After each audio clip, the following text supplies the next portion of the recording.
October 27 మొదటి కార్తీక సోమవారం శక్తివంతమైన పూజ విధానం. కార్తీక మాసంలోని సోమవారాలకు ఎంతో విశిష్టత ఉందని శాస్త్రాలు చెబుతున్నాయి. ఈ నెలలో వచ్చే ప్రతి సోమవారం శివుడికి అత్యంత ప్రీతికరమైనదే. అయితే అందులోనూ మొదటి కార్తీక సోమవారం అత్యంత పుణ్యప్రదమైనదిగా పరిగణించబడుతుంది. ఈ సంవత్సరం అక్టోబర్ 27వ తేదీన మొదటి కార్తీక సోమవారం వచ్చింది. ఈ రోజు భక్తి శ్రద్ధలతో శివపూజ చేస్తే కోటి జన్మల పాపాలు తొలగిపోతాయని, కోరుకున్న కోరికలు నెరవేరతాయని విశ్వసిస్తారు. ఈ ప్రత్యేక సోమవారం నాడు శివుడిని పూజించడం వల్ల 7 జన్మల పాపాలు నశించి జన్మ జన్మల అదృష్టం కలుగుతుందని పురాణాలు చెబుతున్నాయి. కాబట్టి భక్తులు తెల్లవారుజామునే నిద్రలేచి చల్లని నీటితో తలస్నానం చేయాలి. సాధ్యమైతే పవిత్ర నదుల్లో స్నానం చేయడం అత్యంత పుణ్యదాయకం. అది సాధ్యం కాని వారు నీటిలో కొంచెం పసుపు కలిపి గంగా, యమున, గోదావరి వంటి పుణ్యనదుల పేర్లు జపిస్తూ స్నానం చేయాలి. ఈ రోజు పసుపు రంగు వస్త్రాలు ధరించడం ఎంతో శుభప్రదం. బ్రహ్మ ముహూర్తంలో చేసే పూజలకు కోటి జన్మల పుణ్యఫలం లభిస్తుంది.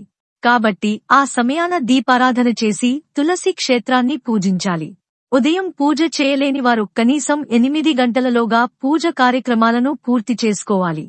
ముఖ్యంగా ఈ రోజు ఇంటి గడపలకు పసుపు రాయడం, బియ్యపు పిండితో ముగ్గు వేయడం, కుంకుమ బొట్లు పెట్టడం శుభప్రదంగా ఉంటుంది.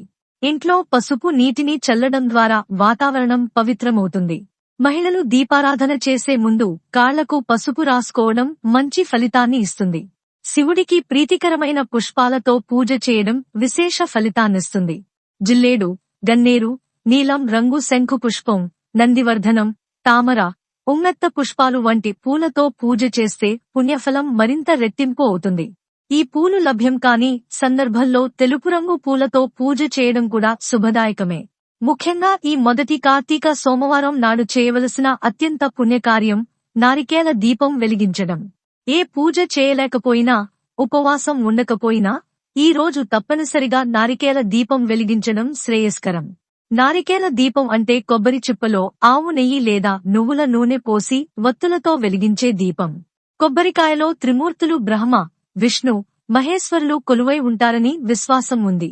కాబట్టి ఈ దీపాన్ని వెలిగించిన ఇంటిలో సుఖ సంతోషాలు వెల్లివిరుస్తాయి, ఆర్థిక సమస్యలు తొలగిపోతాయి అని నమ్మకం. నారికేల దీపం వెలిగించాలంటే ముందుగా ఒక మంచి కొబ్బరికాయను తీసుకుని శివునికి నమస్కరించి మనసులోని కోరికలను ఉద్దేశిస్తూ ఆ కొబ్బరికాయను పగలగొట్టాలి. అది సమానంగా 2 ముక్కలుగా పగిలేలా చూసుకోవాలి. అందులో ఒక చిప్పను శివునికి నైవేద్యంగా సమర్పించి 3 కళ్లు ఉన్న చిప్పలో ఆవు నెయ్యి లేదా నువ్వుల నూనె పోసి 3 వత్తులు విడిగా వేసి దీపం వెలిగించాలి. దీన్నే నారికేల దీపం అంటారు. ఈ దీపాన్ని నేలపై నేరుగా పెట్టరాదు. ఒక పళ్లల్లో బియ్యం వేసి ఆ బియ్యం పైన నారికేల దీపాన్ని ఉంచి వెలిగించాలి. దీపానికి కుంకుమ బొట్లు పెట్టి పూలతో అలంకరించి భక్తితో నమస్కారం చేయాలి. అనంతరం శివునికి బెల్లం ముక్క, నువ్వుల లడ్డూ, అరటి పండు వంటి నైవేద్యాలు సమర్పించాలి. తరువాత భక్తులు ఓం నమః శివాయ అనే శివ పంచాక్షరి మంత్రాన్ని 108 సార్లు లేదా కనీసం 21 సార్లు జపించాలి. ఈ మంత్రాన్ని ఈ పవిత్ర సోమవారం నాడు జపిస్తే అనేక రెట్లు అధికమైన పుణ్యం లభిస్తుంది మరియు శివానుగ్రహం తక్షణమే కలుగుతుంది. పూజ అనంతరం శివునికి హారతి సమర్పించి నారికేల దీపానికి హారతి ఇచ్చి తలపై అక్షింతలు వేసుకుని 3 ప్రదక్షిణాలు చేయాలి. భక్తి శ్రద్ధలతో శివయ్యకు నమస్కారం చేస్తే జీవితంలోని కష్టాలు తొలగి కోరికలు సత్వరమే నెరవేరతాయి. నారికేల దీపం వెలిగించలేని వారు పిండి దీపాలు వెలిగించినా సమానమైన పుణ్యఫలం పొందుతారు. చివరగా ఇంట్లో దీపారాధన చేసుకుని తులసి కోటలో నెయ్యి దీపం వెలిగించడం ద్వారా పూజను సంపూర్ణం చేయాలి. ఈ విధంగా చేసిన కార్తీక సోమవారం పూజ జీవనంలో శుభం, సౌఖ్యం, శాంతిని ప్రసాదిస్తుంది.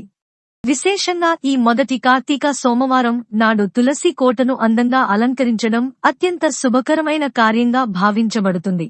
తులసి చుట్టూ మట్టి ప్రమిదల్లో ఆవు నెయ్యి పోసి 5 వత్తులతో దీపాలు వెలిగించి భక్తితో ప్రదక్షిణలు చేయాలి. ఈ విధంగా చేసిన వారికి సంపూర్ణ లక్ష్మీ కటాక్షం సిద్ధిస్తుంది అని శాస్త్రాలు చెబుతున్నాయి. ఈ రోజు ప్రతి ఒక్కరూ ఉపవాసం ఉండడం శ్రేయస్కరం. ఉదయం నుండి సాయంత్రం వరకు ఉపవాసం పాటించి నక్షత్ర దర్శనం చేసిన తర్వాత మాత్రమే భోజనం చేయాలి. ఈ రోజున ఆడవారు ఉపవాసం ఉంటే మాంగళ్య బలం పెరుగుతుంది. ఉపవాసం ఉండలేని వారు తమ ఆహారంలో వెల్లుల్లి మరియు ఉల్లిపాయ వంటివి తీసుకోకూడదు. ముఖ్యంగా ఈ కార్తీక మాసంలో వచ్చే కోటి సోమవారం నాడు అంటే అక్టోబర్ 30వ తేదీన ఖచ్చితంగా ఉపవాసం ఉండాలి. ఆ రోజు ఉపవాసం ఉంటే కోటి సోమవారాలు ఉపవాసం ఉన్నంత పుణ్య ఫలితం లభిస్తుంది. సాయంత్రం 6 గంటల తర్వాత మరలా తలస్నానం చేసి పూజ గదిలో దీపం వెలిగించాలి. ఇంటి ముందు 2 దీపాలు వెలిగించి సమీపంలోని శివాలయానికి వెళ్లి అక్కడ కూడా దీపాలు వెలిగించడం శ్రేయస్కరం. శివాలయంలో ఉన్న ధ్వజస్తంభం వద్ద 365 వత్తులతో దీపం వెలిగిస్తే సంవత్సరమంతా పాపాలు తొలగి పుణ్య ఫలితం పొందవచ్చు. ప్రతి కార్తీక సోమవారం అలాగే కార్తీక పౌర్ణమి నాడు 365 వత్తుల దీపం వెలిగించడం అత్యంత పుణ్యదాయకం. అదేవిధంగా ఉసిరి దీపం వెలిగించడం కూడా చాలా మంగళకరం. ఉసిరి చెట్టు కింద ఆవు నెయ్యితో దీపం వెలిగిస్తే రెట్టింపు పుణ్యఫలం లభిస్తుంది. అలాగే ఈ సోమవారం నాడు తప్పనిసరిగా శివాలయంలోని నంది కొమ్ముల మధ్యగా శివలింగాన్ని దర్శించాలి. ఇలా దర్శిస్తే సకల పాపాలు తొలగే జన్మజన్మల అదృష్టం లభిస్తుంది అని వేద పండితులు చెబుతున్నారు. ఈ రోజున బిల్వదళాలతో శివుని పూజించడం ఎంతో శ్రేయస్కరం. అలాగే ఈ రోజు దీపదానం చేయడం కూడా తప్పనిసరిగా చేయాలి. పిండి ప్రమిదలో దీపం వెలిగించి స్వయం పాకంతో పాటు ఆ దీపాన్ని బ్రాహ్మణులకు దానం చేస్తే అనేక శుభఫలితాలు కలుగుతాయి. దీన్నే దీపదానం అంటారు. దీపదానం చేసిన ఇంటిలో సంతోషం, ఆరోగ్యం, ఐశ్వర్యం నిలిచిపోతాయని విశ్వాసం. మరి ముఖ్యంగా ఈ రోజు ఆకాశ దీపాన్ని దర్శించి నమస్కారం చేయాలి. శివాలయాల్లో ధ్వజస్తంభం వద్ద వెలిగించే ఈ ఆకాశ దీపాన్ని చూచి నమస్కరించిన వారికి కోరికలన్నీ నెరవేరుతాయి అని శాస్త్రం చెబుతోంది. అలాగే శివలింగానికి అభిషేకం చేయడం అత్యంత ముఖ్యమైనది. శివలింగంపై చెంబుడు నీరు పోసినా సరిపోతుంది. కాని ఆవుపాలు, పెరుగు, నెయ్యి, చెరుకు రసం, తేనెతో అభిషేకం చేస్తే శివయ్య ఎంతో ఆనందిస్తాడు. శివునికి ప్రీతికరమైన విభూది బొట్టును ఈ రోజున తప్పక పెట్టుకోవాలి. విభూది ధరించిన వారిని శివుడు స్వయంగా రక్షిస్తాడని విశ్వాసం. అంతేకాదు పేదలకు తిలాదానం చేయడం అంటే నువ్వులతో చేసిన ఆహార పదార్థాలను దానం చేయడం అత్యంత శ్రేయస్కరం. దీనివలన దారిద్ర్య బాధలు తొలగ అదృష్టం కలుగుతుంది. చివరగా ఈ రోజు శివరుద్రాభిషేకం చేయిస్తే శివుడు వెంటనే ప్రసన్నుడై కోరిన వరాలను అనుగ్రహిస్తాడు. కార్తీక మాసంలో ప్రతినిత్యం శివాలయాల్లో దీపాలు వెలిగించడం, ముఖ్యంగా ఆవు నెయ్యితో దీపారాధన చేయడం ద్వారా కైలాస ప్రాప్తి కూడా కలుగుతుందని నమ్మకం. ఈ వీడియో గనుక మీకు నచ్చినట్లయితే ప్లీజ్ లైక్ చేసి మీ ఫ్రెండ్స్ కి షేర్ చేయండి. అలాగే మా కొత్త వీడియోస్ మీకు వెంటనే చేరాలంటే మా ఛానల్ ని సబ్స్క్రైబ్ చేసుకుని పక్కనే ఉన్నటువంటి బెల్ ఐకాన్ ని ప్రెస్ చేయండి. ధన్యవాదములు.